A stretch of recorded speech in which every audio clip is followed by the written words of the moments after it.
Bonjour à vous les affairés du jour. Abonnez-vous sur notre chaîne pour être au parfum de tous les nouveaux dossiers de tous les jours, merci. Il propose 3 millions de francs CFA à Sandia Chouchou, pour une nuit. Invitée mercredi sur la nouvelle chaîne ivoirienne, NCI, la chanteuse coupé-décalé Sandia Chouchou a fait des révélations sur son ancienne vie de danseuse. La chanteuse coupé-décalé, Ouattara Awa Sandia, plus connue sous le nom Sandia Chouchou, a été révélée au grand public pendant qu'elle était danseuse aux côtés de l'artiste Serge Beno. Formant un incroyable trio avec Zota et Annick Choco, Sandia Chouchou a également contribué au positionnement de Serge Beno, comme un pionnier du coupé-décalé.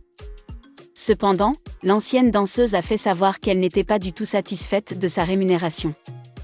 L'argent qu'il me donnait ne m'arrangeait pas. Donc j'ai pris ma route. En ce moment-là, il me donnait 10 000 francs CFA par prestation. Ça fait au moins 5 ans que j'ai arrêté de danser avec Beno, a confié Sandia Chouchou lors de son passage à l'émission Showbuzz sur la NCI. Devenue aujourd'hui une chanteuse, Sandia Chouchou a expliqué les réalités qu'elle endure au quotidien. Je me produis moi-même. Il faut débourser de l'argent pour faire le son et le clip. Il faut aussi payer les danseurs, le manager, et ce n'est pas vraiment facile, a-t-elle déclaré. Selon Sandia Chouchou, le monde du showbiz est plein de vices. Il y a trop de vicieux dans ce milieu. Il y a de ces propositions indécentes.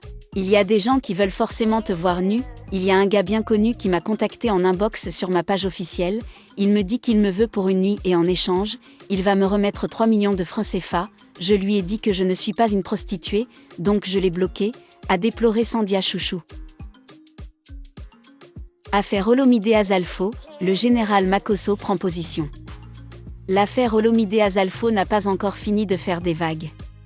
Invité sur le plateau de l'émission People & Mick diffusée sur la 3, le général Camille Makosso a pris position. Le passage de Koffi Olomide à la 13e édition du FEMUA, Festival des musiques urbaines d'Anoumabo, a fait beaucoup de bruit. En effet, la star congolaise a interrompu son concert après 18 minutes de prestation et cela a suscité de vives réactions de mélomanes ivoiriens, qui estiment que le Cadracoraman en fait un peu trop. Il ne faut pas oublier que le chanteur avait déjà eu maille, à partir avec des promoteurs de spectacles ivoiriens. Dans cette affaire Olomide Azalfo, les avis sont partagés. Pour sa part, le général Camille Makosso a présenté ses excuses au chef du quartier latin.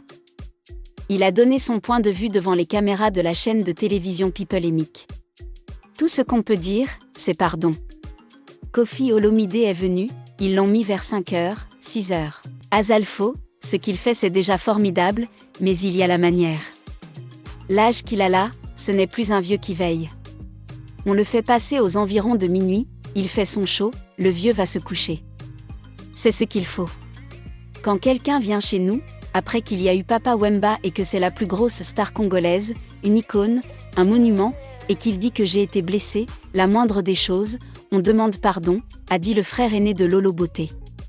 De son côté, Koffi Olomide assure qu'il a été maltraité par Azalfo et son équipe. Je suis un artiste, j'ai l'expérience de la scène et je sais que la programmation peut parfois être retardée.